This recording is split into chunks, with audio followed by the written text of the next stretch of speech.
সুখী সমৃদ্ধ উন্নত স্মার্ট বাংলাদেশ বিনির্মাণে অঙ্গীকার স্লোগানে 2024-25 অর্থ বছরের জন্য প্রস্তাবিত বাজেট পেশ করা হয়েছে।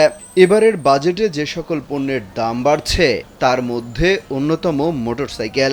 250-এর বেশি সিসির মোটরসাইকেলের উপকরণ আমদানিতে নতুন করে 10% শুল্ক আরোপের প্রস্তাব করা হয়েছে। একই সঙ্গে সংশ্লিষ্ট পণ্যের কাস্টম শুল্ক 5% থেকে বাড়িয়ে 15% করার প্রস্তাব করা হয়েছে। অর্থাৎ একটি মোটরসাইকেলের দাম যদি 3 লাখ টাকা হয় তাহলে 2024-25 অর্থ বছরে সেটি কিনতে হবে 3,45,000 টাকা দিয়ে। স্যান্ডেলিনা সো, রূপচর্চায় আভিজাত্য। আগামী 2024-25 অর্থ বছরের কর অব্যাহতির সংস্কৃতি থেকে বেরিয়ে আসতে শুল্ক সুবিধায় বড় ধরনের কাটছাঁট করা হয়, ফলে অধিকাংশ ক্ষেত্রে নতুন করে শুল্ক আরোপ করা হচ্ছে।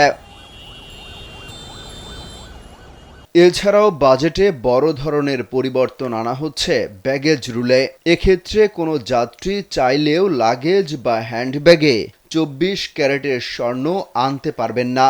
চলতি অর্থ বছরে একজন যাত্রী ব্যাগেজ রুলের আওতায় 2টি নতুন মোবাইল সেট শুল্ক কর ছাড়া আনতে পারতেন বা খালাস নিতে পারতেন।